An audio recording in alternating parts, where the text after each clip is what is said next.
This video focuses on assignment number 3 for active records management. Assignment number 3 is due on March the 10th, 2018 by midnight. It is worth 15% of your final mark and focuses on lectures 5 and 6. That's privacy and freedom of information and record storage and equipment, although it is more weighted towards privacy than it is towards equipment. Question 1. Personal information in Canada is specifically defined by privacy and access legislation. Indicate whether the following pieces of information would be considered personal or not personal in accordance with these pieces of legislation: PIPEDA, MFIPA or FIPA, or PHIPA. Now, you don't need to name the legislation under which those pieces of identification or pieces of information are defined, but just the status on whether it's personal or not personal. And some of them might not be assumed. Don't assume the answers. Definitely look them up, okay? So we have a person's religious views, a person's home phone number and address, a person's resume or job application, a person's credit report, the social insurance number, a phone number and address is appearing on a business card, and a person's marital status, and that individual died in 1955. There are 7 options there, 7 elements there, and it is worth 7 points. Question 2. Indicate whether the following are covered under FIPA, MFIPA, PIPEDA, PHIPA, or the Federal Privacy Act. Just those pieces of legislation, so don't worry about Access to Information Act. Indicate the specific piece of information or legislation. If you're unsure, provide documentation like a link to a website in your answer to justify your response. Several of these organizations must comply with more than one piece of legislation. So you could respond to this in a chart form, a table form, where you'd have columns where you can put tick marks for each of the items for the legislation. So the first organization is Canada Post, then we have Greyhound Canada, and then your dentist or a dental office in Ontario, RCMP, the University of Western Ontario, Ottawa Public Library, and Go Transit. Now, each of these organizations has a privacy policy that they must make public.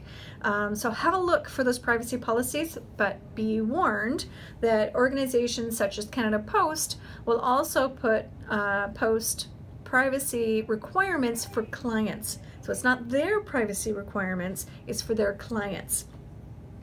And again, have a look for areas where there could be multiple legislations that are relevant.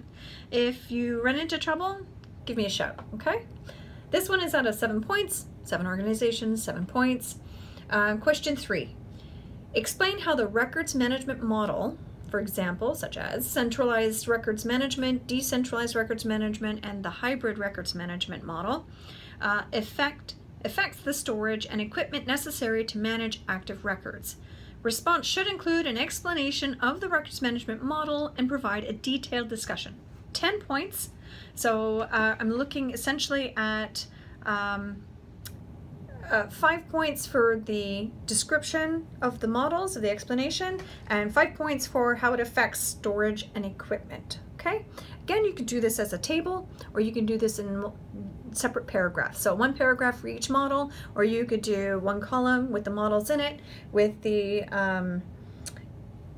explanation of each model, how it affects storage, how it affects equipment. You have a couple of options there, but don't forget to do the full response. Question 6. In your own words, briefly describe what a legal hold means in records management terms. How can a records manager implement a hold within their organization? It's worth 6 points. Describing what it means is only worth 2 points. 4 points for describing the implementation piece. And I caution you regarding the implementation piece. So just there needs to be multiple elements to that implementation. The scenario for this assignment, question 5. As a Canadian and Ontario resident, Privacy legislation gives you the right to access your personal information collected by government agencies and departments. In this scenario, you will research the requirements and particulars in requesting access to information at the federal, provincial, or municipal level. You must include these 2 points. A, describe the steps you would need to take, specifying which level of government that you are basing your answer on. So essentially, under which legislation are you responding to this question? B, you must include the length of time the government has to respond to your request. It's in the legislation. B, all fees you may need to pay, including any additional fees beyond the application. And C, any other factors that you think might be relevant, such as an appeal, if an appeal is necessary. Include links to any websites that you consult as well. This is out of 20 points.